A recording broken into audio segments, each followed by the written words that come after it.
This here might be the craziest thing that I have ever seen in my entire life.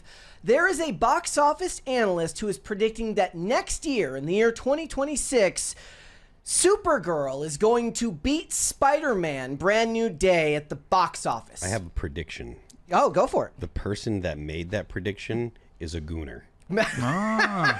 Maybe. That's no. certainly possible. So actually, no. So he has some logic behind it because he's drawing comparisons to Spider-Man Homecoming and Wonder Woman back in the year 2017. So if you don't know, Supergirl comes out on June 26th, and then Spider-Man comes out on July 31st. That puts them about 5 weeks apart.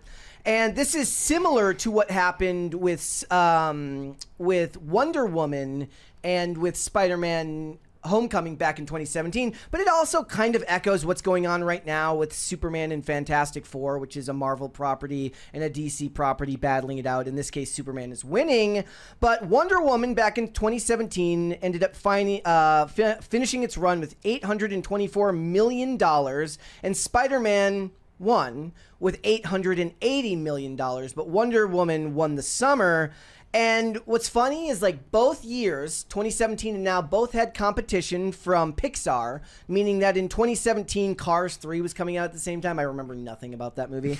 And Toy Story 5 is coming out next summer. So let's go through this a little bit because it's really, really interesting. I sent you guys both the link to that. And we've also got the tweet here, which I will pull up on screen. So this guy's name is Luis Fernando, and he's got a whole write-up for all of this, and this is what they say. If it sounds familiar, it's because Fernando is drawing to a direct line to 2017 when Wonder Woman and Spider-Man Homecoming landed 5 weeks apart. Gal Gadot's Diana, fresh off her Batman vs. Superman cameo, debuted with $106 million and went on to gross $412 million at the U.S. box office, beating every summer release that year. I don't know if that means that Spider-Man was just not classified as a summer movie, but Tom Holland's Spidey swung into $335 million. So what they're saying is that she beat it domestically, but not worldwide. He points out that Supergirl is in a similar position to Wonder Woman. She's hitting the theaters on June 26th. Her first solo film in 4 decades after the 1984 disaster, which made just $14 million. Then they mentioned what's going on with all of the stuff regarding Pixar. He believes that the secret to Wonder Woman's success was winning over women with 52% of the audience, which is true. I think the secret to her success was Gal Gadot. Yeah, well, I mean, they're saying, but more women showed up to that movie than men. Oh, 52%. Okay, right. So this is also true of what happened with DC with Aquaman with Jason Momoa, because women showed up to see him shirtless. And to be fair, they are bringing Lobo into Supergirl, so they do have that going for them. But the 2026 landscape is tougher. Theatrical windows have shrunk to just 45 days. Yeah, we're going to be talking about this tomorrow. Superman's already coming out on digital in like 2 days. And it just came out, like, not that long ago. Like, they're already cashing in their chips and saying you can buy it at home when it's actually getting decent holds week to week. But they go on. The audience didn't just show up once. They returned in groups and convinced others to come along. That kind of repeat viewing gave the film remarkable staying power. For Supergirl, the plan could be the same. Get the fanboys and the casual female moviegoers, while casting Jason Momoa as Lobo probably wasn't an accident. Yes, that's probably true. The moms will show up for that. Here's the problem. This is a lot of, like, box office analyst mishgas. It's Spider-Man. And you're not going to beat Spider-Man. Wonder Woman did make $824 million, but DC then went on to falter from that point forward, whereas the following 2 Spider-Man movies both made $1 billion each. Also, I was reading all this, and then I saw this picture. I'll show this to you guys. You'll laugh at this. I was like, they're talking about how Spider-Man is gonna lose at the box office. I'm like, well, there's Spider-Man on a tank. So no, it's not actually a tank. But the point being, you can't look at this image and tell me that there's any possible way that Supergirl, who has less pedigree than Wonder Woman, because Wonder Woman is part of the holy, of the Trinity at DC, being Batman, Superman, and Wonder Woman. She's just CW show aside, she doesn't have the cachet. I have a counterpoint. Go for it. Supergirl's hot. No. I don't know if it matters. I think the thing is, Spider-Man brings in families, and families means more tickets sold. Fair. Yeah, I don't know if we're in the environment anymore where like a hot woman will turn out men to the theaters. Well, I mean, because they're not going to assume that the movie's going to be made with them in mind anyways, unless it's Sydney Sweeney. Yeah. Marvel is already using set photos from Spider-Man like this here. I'll put this and I'll show you this one as well. And they're showing lots of videos from what's going on set. So is this a new Spider? I mean, I know it's obviously It's Tom Holland. It's Tom Holland, but it's the same universe. So Yes. is this like the Iron Man Spider-Man? What do you mean? Like So he's still alive, so he survived. Well, what I mean is the the suit was made by Tony Stark, the spider suit. It looks like they're going back to a more practical suit for this one, meaning not Iron Spider, but regular Spider-Man. That. The regular suit, and you like the tech suit? Yeah, I thought the tech suit was super cool. I thought that, and I feel like that was integral to this universe story. You know what I mean? Look, it's just this is just my opinion, so people can hate all they want, but like I thought that was really, really a cool aspect. They're just what they're doing right now. They're leaking all of these images from set, and I think the reason they're doing that is because Fantastic Four is doing so crappy at the box office. They want to get people's minds off that and onto their most profitable character. Spider-Man is the #1 most popular comic book character in the world. Of all time, you could say Superman has sold more comics, but as far as like cultural relevance now, it's him and Batman. Yeah, I was going to say over Batman. It's him and Batman. Especially internationally. Seeing as Batman's name came up, I would love to see a Zack Snyder directed Bat Affleck movie. Have you ever seen the meme of like it's Joel Kinnaman with like the AR-15 standing next to Tom Holland? No. And they both look beat up. I don't know what it's from, and it says like it's Zack Snyder's Spider-Man. Because it just like it looks just be and that this would have actually worked here too because they're bringing the Punisher in for this movie. Oh, that's cool. So that's gonna be hilarious to watch Spider-Man trying to like jump from web to web and then Punisher's just going and killing a bunch of people. I firmly believe that Ben Affleck, and I know a lot of people are going to wig out about this, Ben Affleck was the best Batman, even though the stories of like the Dark Knight Returns or the Dark Knight Returns, I think those were great stories.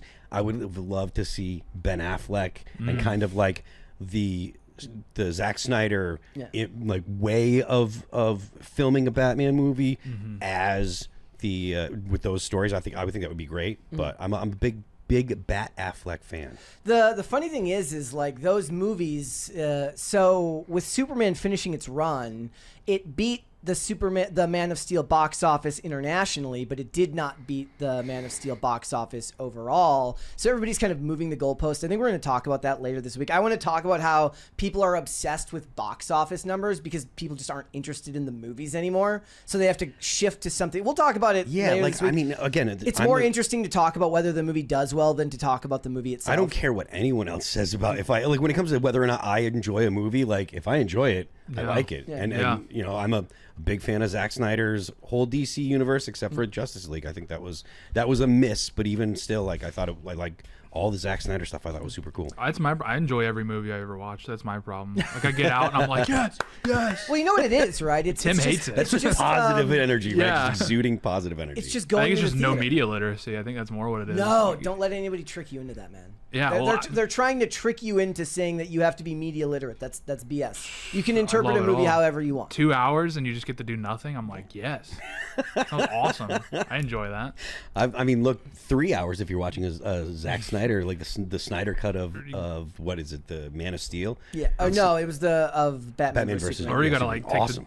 call in sick if you want to watch The Irishman. Yeah. It's like 20 hours. But the thing is like now people have ruined. That's another thing that people have ruined is the idea of media literacy, which is like, oh, you like this movie, it's because you didn't understand it. You didn't like this movie, it's because you didn't understand it. They were making fun of you. Oh, you like Homelander, it's because you're a Nazi and you didn't understand it. Speaking of, I've been binging The Boys. I've never watched it before, and the past like probably 5 or 6 days I've just been like binging on it, and I'm enjoying that thoroughly. I think it's great. And like, yeah, Homelander's a cool character. There is a little bit of like referencing real life politics that's kind of annoying. That takes me out. It's just enough. It's a little bit too much at the beginning of the 4th season. I'm hoping that it isn't super, prevalent through the whole thing. But for the most part, I've really, really enjoyed it, and I'm looking forward to the 5th season next year. I think Spider-Man ends up winning because you don't need media literacy. You're like, he's going to shoot some webs. Yeah. He's going to save the day. It's going to be awesome. And go to look, school. Look, the thing is, well, no, I think he's a grown-up now. But the funny thing is like, look, he's just aura farming. In all the pictures, he's just aura farming. He's not. He doesn't have to worry about whether he looks cool because he always looks cool. And the thing is all the energy that I see online about this isn't talking about whether it's going to make a bunch of money, other than this ridiculous take, which I'm sure this dude, to his credit, he came up with his own argument. He had some numbers to back it up. I think it doesn't take into account that comic book movies are in a vastly different place than they were in 2017, and these brands have been damaged. But he's got a take. The rest of it is like, it's all, luckily, they're focusing on the suit. They're focusing on the color. They're focusing on what everything's going on in these scenes. It's focused around the movie, the cameos, because the Hulk is going to be in it too. It's too bad that Mark Ruffalo is going to get some work, but I guess, can't do anything. He's I'm annoying. just kidding. He's annoying, but even like, well, I mean, it would be cool to see Edward Norton come back as the Hulk. I know, right? I think they finally put that one on Disney Plus, the Edward Norton Hulk movie. I do like that one a lot. That was a good one.